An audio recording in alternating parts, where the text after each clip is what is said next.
This is chapter 4 of Artho Economics. This is about self-inflicted nepotism versus free thinking. Now, children's nepotism is taught through some families, and some families teach their children to be free thinkers. On my elementary school playground, there was a pile of dirt that we perceived to be a hill. And at recess, if somebody stood on top of that hill, or in real life, as we perceive somebody to be above us, we choose to stop playing, to stop minding our own business, and the one-on-one fight is on. Or we form alleged alliances to take the person that we perceive off the top of the hill, that we perceive to be king of the hill. Now, if you won, you got to stand on the top of the hill, and everybody perceived you as king of the hill. Your alleged alliances would then turn against you and fight to remove you, their very own alleged alliances, from being the king of the hill. The same thing as happens in the world today in world politics. The bell would ring, we would all return to our classrooms and wait for the bell to ring again for the next recess to repeat children's nepotism history over and over again. Now, educated adults' nepotism choose to risk their sustainable long-term investments by jeopardizing positive cash flow opportunities for everybody to work towards through their nepotism as negative cash flow by corruption and discrimination against others. You choose to join a political party that discriminates against other parties or religions or some cartel that doesn't like other people for some reason. This nepotism precision is whom we will fight and discriminate against. So we can be a part of an unsustainable, short-term, ill-gotten gains. Ironically, in the Old West movies, the nepotism of a bar fight in a saloon, when the leader gets in the fight, everybody joins in. Of course, that's just Hollywood. And educated adults perceive bar fights as a spectator sport. Two drunks that choose to beat the crap out of each other, your fight, your problem. We choose to mind our own business, our own positive cash flow, and we continue to economically trade with both fighters in spite of how the fight turns out. Nations' nepotism to self-justify their wars in humanity inflicted by politicians' prior negative cash flow choices, decide whom we're going to rape, murder, and plunder assets from to temporarily prop up the nation's negative cash flow and collapsed economy, while knowing full well the nation's chosen economic policies were never going to cash flow in the first place.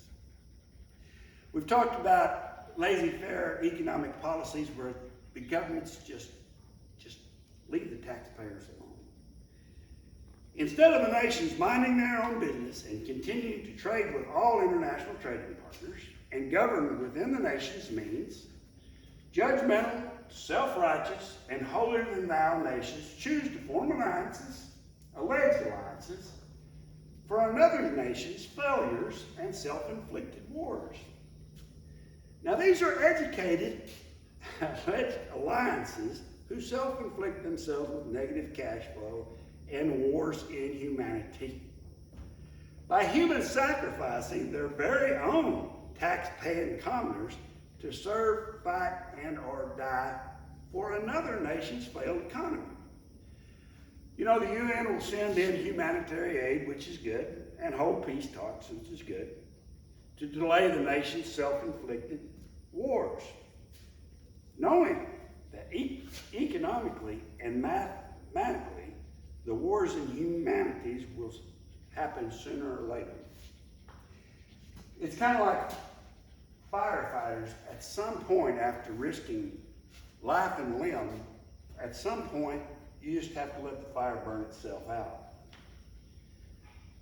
Unfortunately, those who remain hell-bent on repeating a violent world's history of the same barbaric human sacrificing of wars over and over again on behalf of a nation's self-righteous, arrogant, and economically ignorant dictatorships who are drunk on power, whose ego is hell-bent on even more human sacrifices to the almighty dictator. And they'll rattle even more swords because their wars just don't cash flow. So they have to keep raping, murder, and plundering assets. Now, years ago, Confucius said, to lead uninstructed people to war is to throw them away. Same thing happens today. You're just human sacrificing people. Fortunately, mankind's uncensored, worldwide web self-educates us by filming and instantly exposing wars of humanities to the world. Now this encourages free thinkers to research, pick and choose mankind's destiny and to live and let live. To subsidize, to encourage infrastructure and education as a hand up, to tax or fine, to discourage corruption and handouts, such as the judgmental nepotism. For free thinkers to defend their very own life, liberty, and property as a separation of organized political parties' agendas and state, organized religions' agendas and state, and organized cartels' agendas and state. Now, when George Washington, we talked about this before, when he left office, he knew that these jealousies of political parties and nitpicking and childish nepotism would destroy democracy.